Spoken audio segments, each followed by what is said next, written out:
With more than 2,000 buildings on the National Register of Historic Places, exploring Savannah by bicycle is like a box of chocolates. You never know what you're going to find. Of course, there are many ways to get around Savannah, but exploring by bike is free and heart healthy. Today, we're in the hostess city of the South.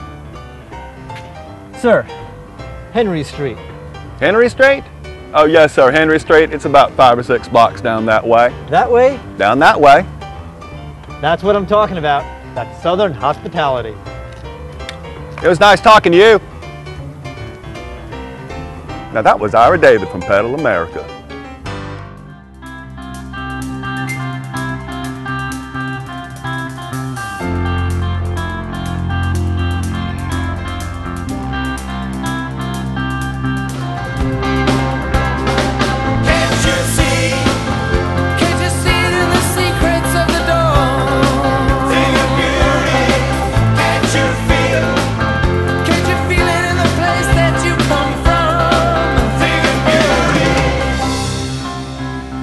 Pedal America is made possible by... At Subaru, every vehicle is built in our zero landfill plant. Because there's a great big world to explore, and keeping it great is everyone's responsibility.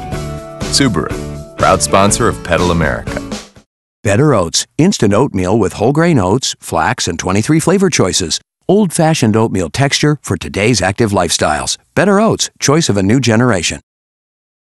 A great day starts with a warm breakfast. Jimmy Dean offers a variety of protein breakfast products that can help keep you going. Jimmy Dean.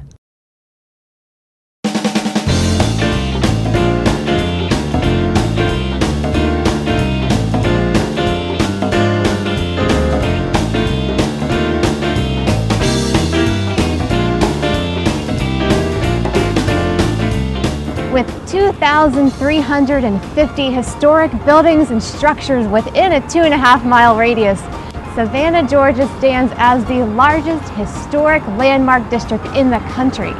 From original towering monuments to the subtle curve of a southern drawl, you are surrounded by a history that's been building since 1733. Part of Savannah's continued growth includes its aspirations to become a more bicycle-friendly community. Now, to check things out, Katie Lightholder and I are going to take you all. It's y'all, Ira. You all. We're going to show you its thriving riverfront, the multiple historic districts, and we're even going to visit the Isle of Hope.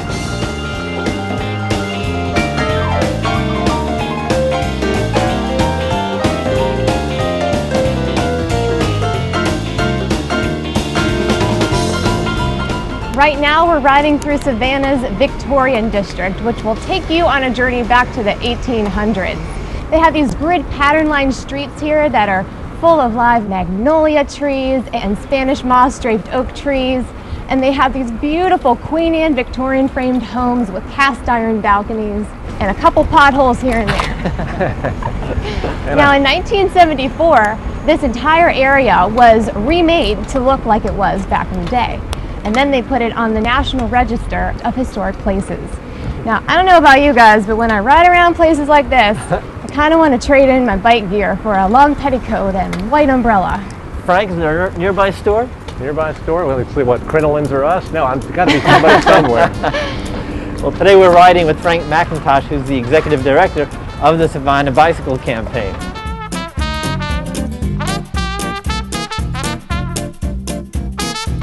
Now, Frank, how does the Victorian structures and the grid that Savannah is built on impact its rankings as a great place to ride? Well, we're lucky that the original plan for the city was laid out way back when Oglethorpe brought the first settlers here, but they put these squares in on a regular interval, and it's almost like a traffic calming device. We're putting in traffic circles in so many other places, but we fortunately managed to build our city with them. So you have all these wonderful areas where you can bicycle in peace and quiet and enjoy the scenery. Coming up on the right is the green. This is the Green Meldrum House. It was actually commandeered by General Sherman when he came down here and took over Savannah in the Civil War. He actually gave Savannah to President Lincoln as a Christmas present. The fall of Savannah kind of said the war was over.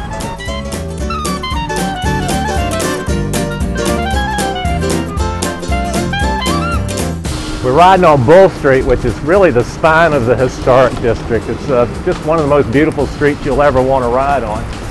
You just have wonderful structures everywhere. On our right is the Scottish Rites building.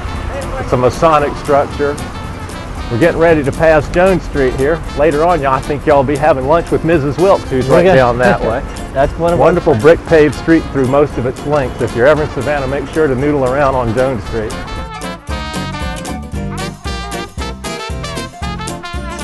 We're on Lincoln Street when we're heading north on a one-way street that, just by virtue of its size, is a wonderful place to bike, but it has a bicycle lane. But paradoxically, it's over on the left side of the road, so it's very confusing to a lot of riders. We oftentimes see people riding the wrong way on this bike lane, and that's an extremely dangerous thing to do. They're not going to look that way naturally. The flow of their thought is that they're going to be looking in the direction traffic properly comes from. So if you're approaching from the wrong way, they're just not going to see you there. One of the 4 B's of cycling: be predictable, and that's essentially just follow the rules of the road, and you'll be a lot better off. Exactly. Savannah's historic squares and streets create a grid pattern that includes about 16 miles of marked bike lanes. Locals feel that the squares, existing bike lanes, and short side streets seem to create a calming effect that helps motor vehicles to comfortably share the road with cyclists. But wider one-way avenues tend to invite more excessive speeds among motor vehicle drivers. When these avenues intersect with the side streets, it creates a stop-and-go riding pace for cyclists. To remedy the problem, city planners and advocates are working together to build more bike lanes on busier streets. But constructing new bike lanes does not come without challenge. You know, part of what makes the downtown so special is just the very scale of everything. So if you start widening roads or doing things of that nature, suddenly you've started to hack into the fabric of the city. The downtown district here has an overlay district that allows design review by a panel of historic preservation experts. So anything you attempt to do down here has to pass muster with the historic preservationists. So if we suddenly started wanting to take 3 feet out of their sidewalks, I don't think they'd be altogether thrilled with us. Right?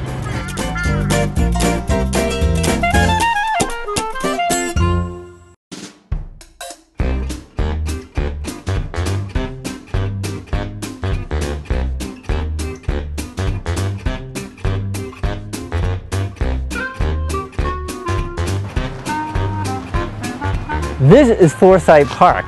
It is one of Savannah's 24 tree-shaded open space squares. With hints of French influence in the city's design and architecture, the squares were part of the original colonial city plan and still serve as a picturesque backdrop for Savannah's rich colonial history. The fountain here is regarded as a copy of the one in the Place de la Concorde in Paris, France. Many of the squares here are located within Savannah's historic district. Now, you're not allowed to bicycle inside many of the squares, but there are plenty of bicycle racks and corrals so you can lock up and enjoy the parks by foot. Now, Katie, I know one group of people that are not on foot today. The Coastal Bicycle Touring Club are doing a ride. I say we go and say hi.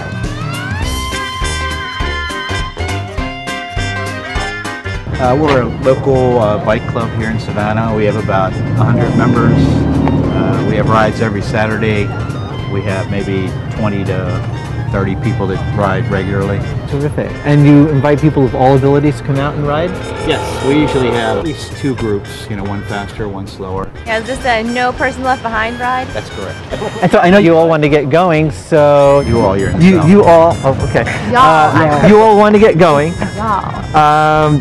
But you have a safety talk to do first. Yes. Right, okay. We always give a little safety talk. All right, go ahead. I don't want to stand in the way. Okay, well, we're going to be riding through the city. Make sure everybody goes single file. Use hand signals if you're turning or stopping, and also yell out to stopping or slowing. If you decide not to do the whole ride, please let me or Ed Jewell know so that we're not looking for you.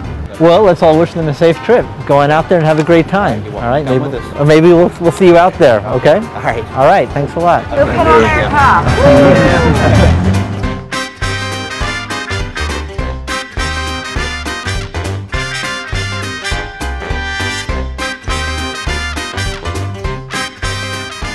Right now we're riding through Daffin Park.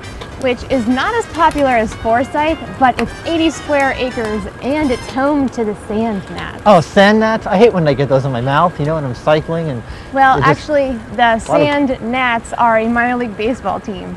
Oh. Yeah, and Daffin Park is their home. I stand corrected. Yep.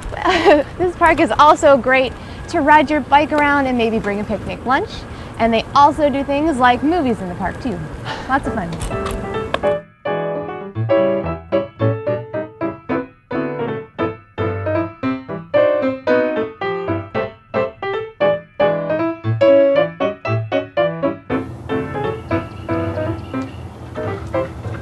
There's not many cemeteries that would make it on my list of places to visit, but this one makes the list. Well, this is not just any cemetery. The Bonaventure Cemetery is on the National Register of Historic Places. It really helped to put Savannah on the map when it was featured in the 1994 film Midnight in the Garden of Good and Evil. It was directed by Clint Eastwood. That's right, and the best-selling book was written by John Barrett. This plot of land was once a plantation. It's said that the Southern Gothic and more Victorian tombs significantly reflect the region's changing perspectives on death and dying. As writers and poets romanticized death in the Victorian era, cemeteries such as Bonaventure became lush gardens or beautiful cities of the dead. Now, it doesn't cost much to get in here, while you're still alive. Tours start at only $8 for adults. Katie, the late lyricist and composer Johnny Mercer is buried here. Ah, he's the one that wrote Moon River.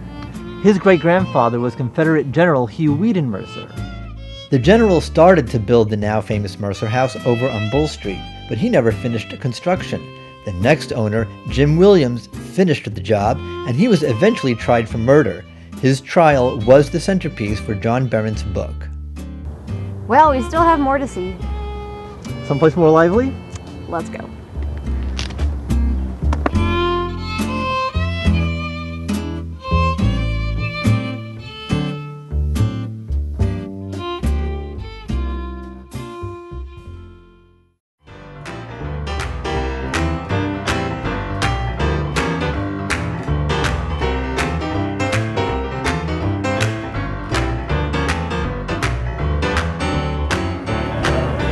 Now, Johnny Mercer left Savannah early in his career, but music still thrives here on River Street. I mean, look at all this stuff.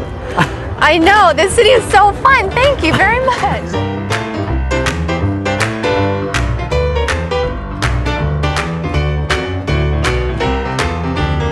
Savannah riverfront businesses aim to preserve the historic character of the city, with restaurants, pubs, hotels, boutique shops, and plenty of nightlife. The cobblestone streets and architecture have been restored to reflect Savannah's southern charm. The riverfront also hosts First Saturdays. Once a month, local families and tourists are treated to a night of arts, crafts, and dazzling fireworks.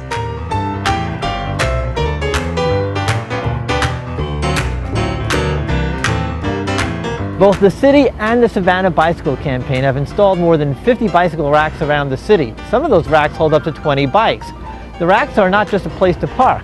They're an invitation to tour and commute by bicycle. And there's a lot more to see outside of downtown Savannah. Just 10 miles to the southeast sits the Isle of Hope Historic Site, a sandy peninsula that overlooks Getaway Island.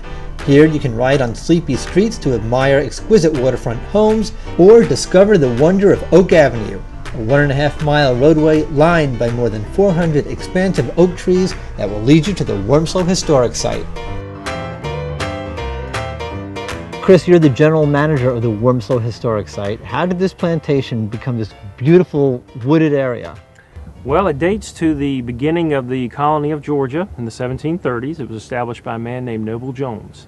And Noble Jones established a small plantation here of only about 14 acres in the 1730s. But over time, his descendants would expand the plantation to hundreds of acres. When we were riding up here, it was this beautiful Oak Avenue.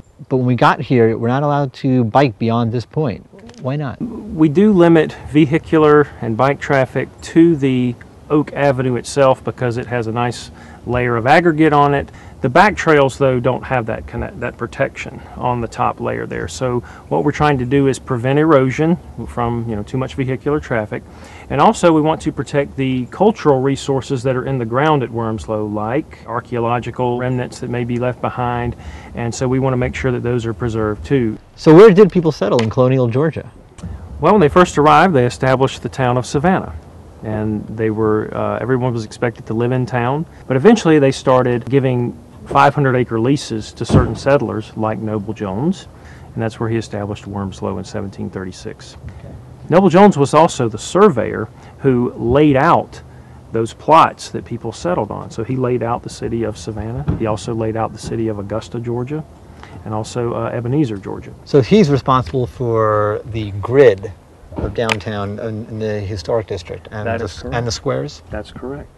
Well, I don't know any other city that's laid out quite the same way. No, and it's beautiful. And Savannah was the first planned city in North America, and you can thank Noble Jones for that. Yeah, all right. Well, thank you, Noble Jones. Good to know. So, Chris, you actually live on the premises? Yes, I do, and that's one of the benefits of being the ranger at Wormsloe. So what's it like being out here? Well, you get to be close to nature, close to history, and so that's a nice thing too. I don't have to commute very far either.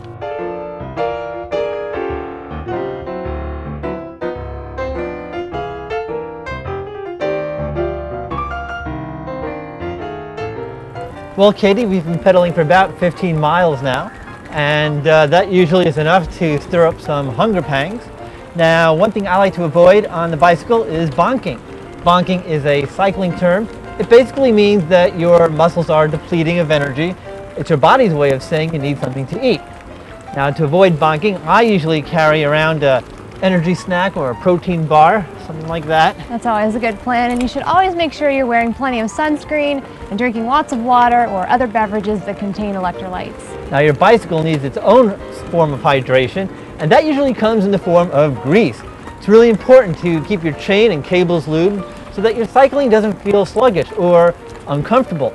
Now, earlier in the week, we met up with our Bike Tech 101 experts back in Chicago. I'm going to show you that conversation, and they're going to teach you how to keep your own bike hydrated.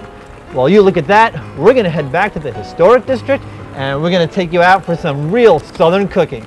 We'll see you back in just a minute.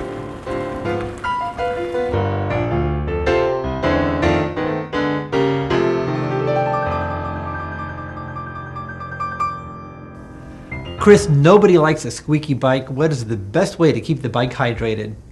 Well, let's not be afraid to oil our chain. We're going to start with a lubricant that is designed for a bicycle chain. You can pick this up at your local bike dealer. And then the other thing you need is a rag. A rag. And I assume you don't want to drip oil on your floor or on yourself or on parts of your bicycle that aren't the chain. Right. So this is what we're going to do. We're going to put the rag under the chain, and then we're going to drop some oil on every link. And there's more than 100 links here, so it's going to take a little bit of time. And then when I get to about this point, I push the chain forward, and I keep going. But when I know I've gone all the way around, I'm going to wrap the chain with this rag, and I'm going to pedal backwards. I'm going to go maybe 5 or 6 times, and if I got a really dirty chain, like on an older bike, I'll even move the rag so I pick up more dirt. Okay, so why are you running the rag through the chain just like that? Well, there's a couple of things that I want to achieve. One is that I don't want excess oil on the outside of the chain that might attract dirt. And also, if this was an older bike, I'm cleaning the chain. Right, yeah. I see you got a little bit of dirt now in here. Mm-hmm. Okay. Now, what about getting some lubricant on the cog or some of these cables? How important is that? Well, the cog and the cables are a little bit more complicated, but I can show the viewer at home how they can get some lubricant into these pulley wheels and into the pivots on this derailleur. Okay. That's a little bit more accessible. I like to use a spray lubricant here. I don't like the spray lubricant so much for the chain because it's wasteful, but in this case we spray right here into that crevice, and here into this crevice, into the center of the pulley. Mm-hmm. So we're getting towards the moving parts. Then these pivots here, and here, and here. That way everything will run smoothly. Okay, so for a great day of cycling, always make sure that both you and your bike are hydrated. Thank you so much, Chris. Thank you, Ira. Okay.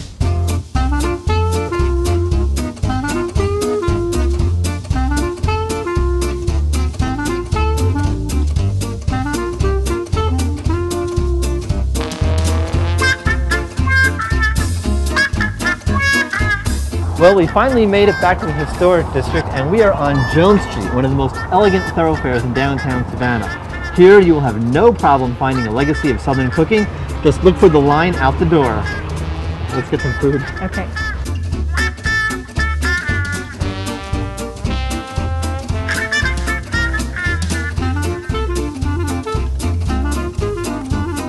So, Marcia, Mrs. Wilkes Dining Room, it's an icon in Savannah. How did it all get started? Well, my grandmother came here during World War II. They had taken her farm for an airfield in Vidalia, Georgia, and they had to do something different, and they were very worried about what to do. But she was a natural caregiver and came to Savannah and had 11 boarders that she took care of right here in this very house. In this room? This very room. There was a staircase here where the boarders came down.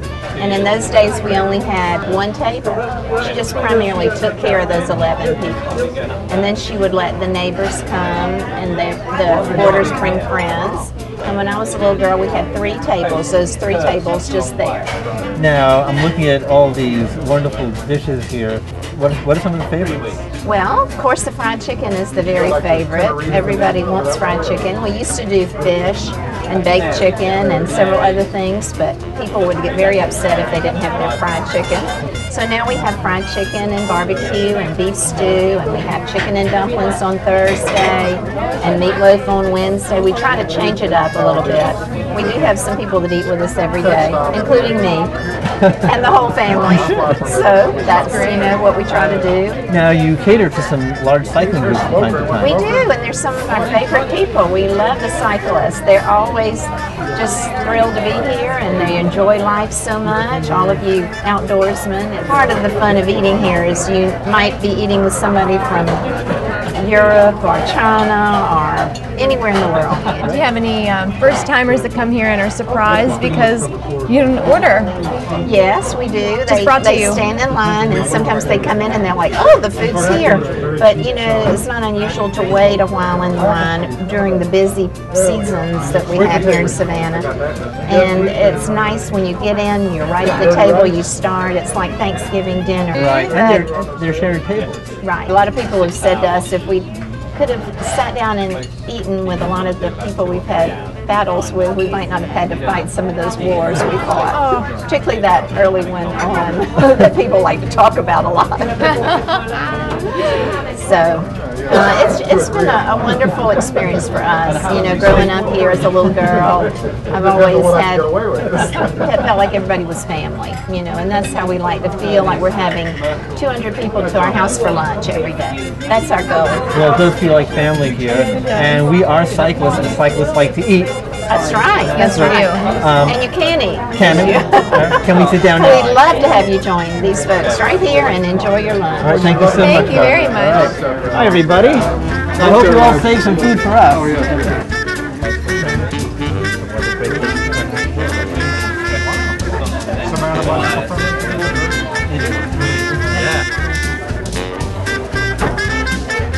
That's really good.